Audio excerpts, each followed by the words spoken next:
আসসালামু আলাইকুম। Tag question আপনি অনেক সহজে আনসার করতে পারবেন। শর্টকাট টেকনিক সহ সবকিছু নিয়ে আলোচনা করব। আপনি ভিডিওটা একটু শেয়ার করে দিবেন, প্লাস আপনি একটু খাতায় লিখবেন। তাহলে আপনি যে কোনো ধরনের সেন্টেন্স দেখে বুঝতে পারবেন এর সঠিক আনসারটা কি। ওকে, খেয়াল করেন, আমি একদম স্টেপ বাই স্টেপ সবকিছু বলতেছি। দেখেন, but money is not as valuable as morality. Okay, এর আগে কিন্তু সেন্টেন্স থাকতে পারে বা এর আগে সেন্টেন্স আছে। এখন দেখেন আপনি কি দেখে বুঝবেন, এখানে আপনি কি বসাবেন। ট্যাগ কোশ্চেনে মূলত দুইটা বিষয় মনে রাখতে হয়, একটা হচ্ছে সাবজেক্ট এবং একটা হচ্ছে ভার্ব। এই দুইটা বিষয় প্রথমে চিহ্নিত করতে হয়, এই দুটো নিয়েই কাজ।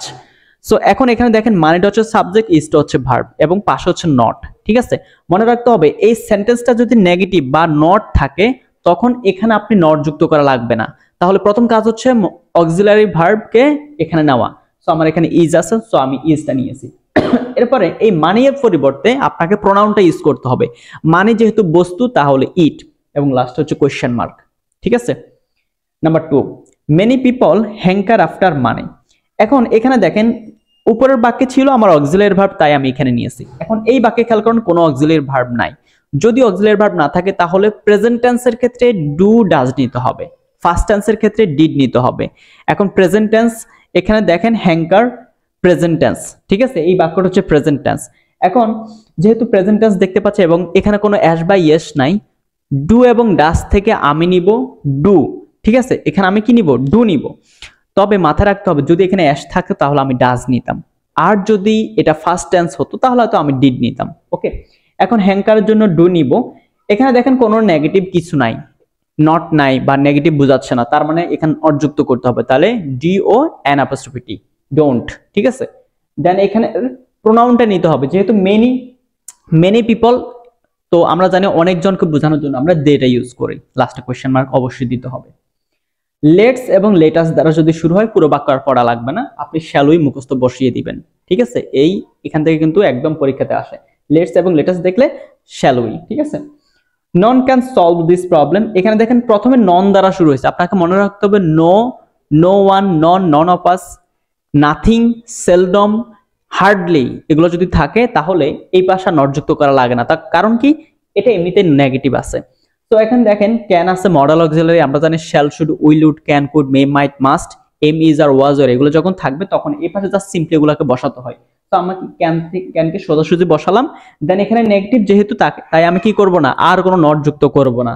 সো এখানে নন বলতে যে কেউকে বোঝাচ্ছে, প্লুরাল, সো আমি দে এটা ইউজ করব। লাস্টে অবশ্যই কোশ্চেন মার্ক দিতে হবে, এখানে ভুলে আসে নাই। ঠিক আছে, কোশ্চেন মার্ক না দিলে কিন্তু টিচার মার্কস দিবেন। এভরিবডি হেটস হিম। এখন দেখেন এভরিবডি এর প্রোনাউন হিসেবে প্রথমে দে। ঠিক আছে, দে এটা ইউজ করব। এভরিবডি মানে বডি যুক্ত যে কোনো ওয়ার্ড থাকলে আপনি প্রথমে দে এটা ইউজ করবেন। দে বসানোর পর আপনার কাজ আছে। দেখেন হেডস আছে, আমি বলছিলাম যে অক্সিলারি ভার্ব যদি না থাকে তখন আমাকে টেন্স অনুযায়ী ডু ডাজ ডিড নিতে হয়। এখন এখানে আপনারা বলবেন যে স্যার এখানে এস আছে তাই আমি ডাজটা ইউজ করব, বাট এখানে ডাজটা ইউজ করতে আপনি পারবেন না। কি জন্য, আপনাকে মনে রাখতে হবে দের সাথে ডাজ হয় না, দের সাথে ডু হয়। বুঝতে পারছেন, খুবই সিম্পল বিষয়। আরেকবার বলি, এভরিবডি পরিবর্তে দে নিলাম। এখন এখানে হেডস অ্যাশ আছে তাই আপনারা ডাজ অনেকে ভুলবশত ইউজ করতে পারেন, বাট এখানে ইউজ হবে না। সেটা কি জন্য, কারণ দের সাথে ডাজ হয় না, দের সাথে ডু হয়, সো আপনাকে ডু নিতে হবে।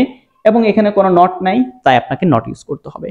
ওকে, খুবই সিম্পল ভাবে বোঝাচ্ছি, আপনি এরপরে আপনার বই থেকে আরো প্র্যাকটিস করে নেবেন, তাহলে আপনি যে কোনো সেন্টেন্স একদম পরীক্ষাতে যে কোনো সেন্টেন্স পারবেন। Our examination is over, everybody is free now. Okay, এখন আগের মতো এভরিবডি পরিবর্তে দে, এবং যেহেতু ইজ আছে, ইজ তো দে সাথে হয় না, তার মানে প্লুরাল ফর্ম হিসেবে আমরা আর নিব। একদম সিম্পল কথা, লাস্টে কোশ্চেন মার্ক আসতে হবে। ওকে, আমার এখানে আসে নাই। He along with his friends will pay a visit to Sylhet. ঠিক আছে, এখানে দেখেন আমার ভার্বটা কি আছে, হি কিন্তু আমার ভার্বের অবস্থান উইল, তার মানে আমাকে নিতে হবে উইল তো নিতে হবে। এখন এখানে কথা হচ্ছে এটা কি নেগেটিভ বাক্য? নো, এটা নেগেটিভ বাক্য না, এখানে কোনো নট না বা নাথিং, সেলডম, হার্ডলি এগুলো কিছুই নেই।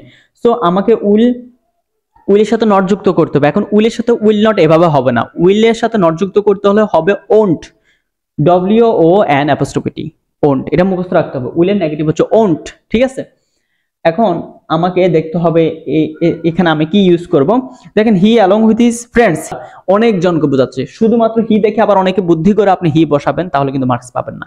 এখানে অনেকজনকে বোঝাচ্ছে, সাবজেক্ট অনেকজন, প্লুরাল ফর্ম, তার মানে দেটা ইউজ করবেন। Okay, last question mark. We should never neglect them. Never আছে, নেভার, নো, নন এগুলো থাকলে এখানে আর নট যুক্ত করা লাগে না। এখন দেখেন should, shall, should, will, would, can, could, may, might, must এগুলো থাকলে যে কোনো একটা বসাতে হয়। ওকে, শুড আছে, শুড নিলাম। প্লুরাল ফর্ম উই আছে, উই নিব। আর কিছু করা লাগবে না, নট যুক্ত করা লাগবে না।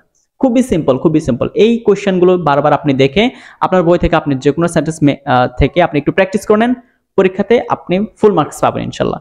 সো ক্লাসটা কেমন লাগছে জানাবেন, এবং আপনি যদি আজকে নতুন ভাবে দেখে থাকেন ক্লাসটা কেমন লাগছে সেটা একটু জানাবেন, প্লাস হচ্ছে আপনার জেলা কোনটা সেটা জানাবেন, তাহলে আমি বুঝতে পারবো আমার ভিডিওগুলো কোথায় কোথায় যাচ্ছে। আর অবশ্যই আপনার পরীক্ষাতে আপনি ভালো করতে হলে আপনাকে অনেক বেশি প্র্যাকটিস করতে হবে। আমার ক্লাস দেখে আপনি একটু বই খুলবেন, দেখবেন যে সবকিছু সহজ মনে হবে।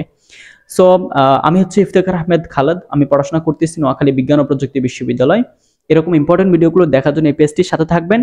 এবং আমার যদি কোনো কোর্সে ভর্তি হতে আপনি ইচ্ছুক, আপনি যদি ভর্তি হতে চান, তাহলে আমার কমেন্ট সেকশনে দেওয়া নাম্বারে যোগাযোগ করে ভর্তি হতে পারবেন। So thank you so much. আসসালামু আলাইকুম।